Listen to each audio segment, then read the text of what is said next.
On the warfare paper, there is a compulsory AO2 question. This is about evaluating a source. And for the warfare paper, there will be one source, but two inquiries. So it will always have the same type of question. It will always say, assess the value of the source for revealing X and Y for two different inquiries.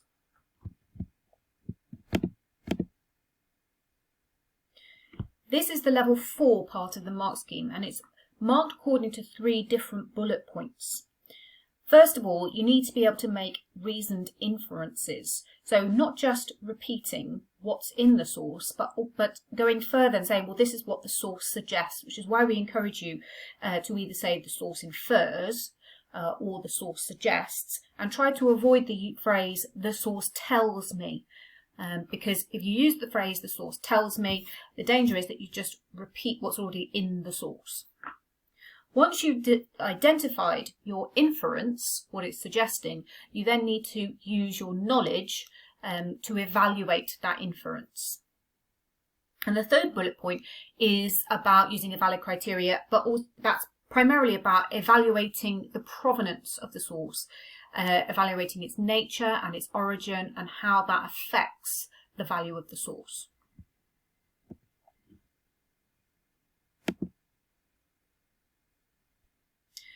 So once you get the question, I would strongly recommend you have 2 highlighters in the exam, and you highlight the first part of the question, inquiry X, and then the second part of the question, inquiry Y, and colour coordinate it, and as you're reading through your source, you are identifying which bits of the source are relevant to which bit of the inquiry. So how this would look in your essay would be if we took inquiry X, well, what's the source suggesting? How valid is that suggestion? So that's all about the content and using your knowledge. Paragraph 2, deal with inquiry Y. And then paragraph 3, I think it's better to put all of your provenance statements together. So dealing with the top part of the source, who wrote it, why they wrote it, when they wrote it, and how that affects the usefulness of the source for that inquiry. In the conclusion, you need to weigh up the strengths of the source. It might be the content for one part of the inquiry, but also what are the key weaknesses of the source as well. It might be the provenance for one part of the inquiry. So overall, once you've covered all of this, which inquiry is the source more useful for? Is it inquiry X or is it inquiry Y? So this is a question that came up on a previous exam paper, and you can see here at the top, this is the question. It was about revealing the importance of the work carried out by the Royal Flying Corps on the Western Front and the attitude of the pilots to their work. So if we apply what I've just talked about, you need to have 2 highlighters, and here are the 2 inquiries separated out. So then you need to have a read through the content of this and highlight it and identify your inferences.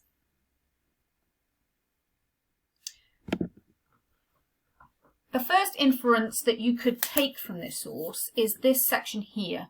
And it's to do with the importance of the work carried out by the Royal Flying Corps, and he talks about the need to get good photographs and how they are used for planning purposes. And the inference is, well, it's suggesting that good intelligence and reconnaissance was central to the army. You then need to apply your knowledge to evaluate that inference. So types of bits of knowledge that you could use might be something like, well, it had been consistent, photographs were important to the Royal Flying Corps from the very beginning. If we went back to the Battle of Mons in 1914, the photographs and the reconnaissance undertaken by the Royal Flying Corps was central in identifying the risk of encirclement of the BEF by the German forces.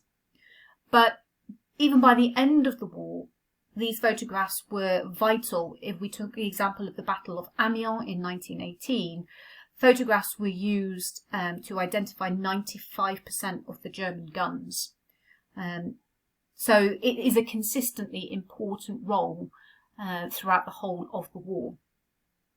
Although you could develop that further and say that although that had been a consistently important role, increasingly as the war developed, they had other functions as well. They were important for reconnaissance, for locating the enemy, for spotting enemy artillery, but they were also taking part in dogfights with the German forces.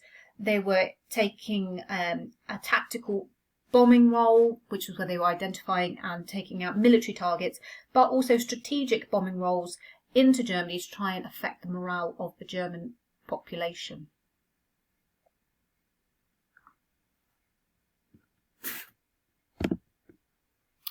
A second inference you could make about the importance of their work would be to draw the comparison with what was going on the Western Front, that for most of the war up to this point, it had been, the main strategy had been attrition, wearing away the enemy, and the Royal Flying Corps was no different. And he makes reference to this because he acknowledges that they have to play their part in hitting as many of the enemy as possible with the minimum losses to our side. That is attritional in nature. On the second side, the attitude of the pilots to their work, you can see here that he is making the inference by suggesting that there is an acceptance of the high risks involved for pilots in the Royal Flying Corps. Some knowledge that you could use to develop that would be to make reference to the Focus Gorge, which was a 9-month period where the Germans had supremacy in the sky. They had a technological advantage. And during this 9 months, the life expectancy for a pilot would have been something like 11 days. And because of the high turnover and the high attritional rate of pilots, pilots were sent into the air with only 5 hours of training.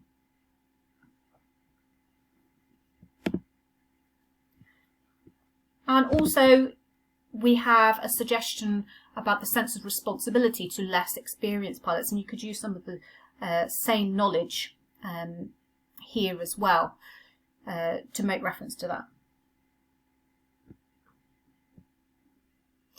But there's also the issue of provenance. So provenance is coming from this section at the top of the source. Who wrote it, when they wrote it, why they wrote it. So some of the key things that you may want to refer to for the provenance of this source are here. Well, the value will be increased because, unlike some of these pilots during the Focus Gorge,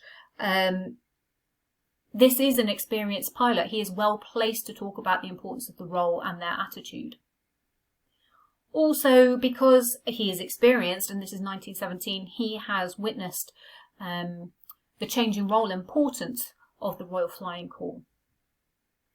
If we think about context as well, when he is writing this, the value is also increased because by 1917 the British had got aerial superiority. He's then witnessed those heavy losses in April 1917, but now the British have got aerial superiority. By 1917, the British approach to winning the war had changed. There is now this integrated approach of using trained soldiers, developing technology, focusing on destroying the artillery emplacements of the enemy. So all those bits of the jigsaw have come together by 1917, and the Royal Flying Corps is really at the heart of that.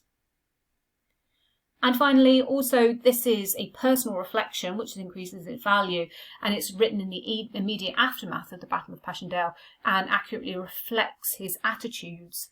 And also you could make reference to the fact that this is a personal letter written to his brother, so there's nothing to indicate that he is not being truthful in his attitudes and his feelings.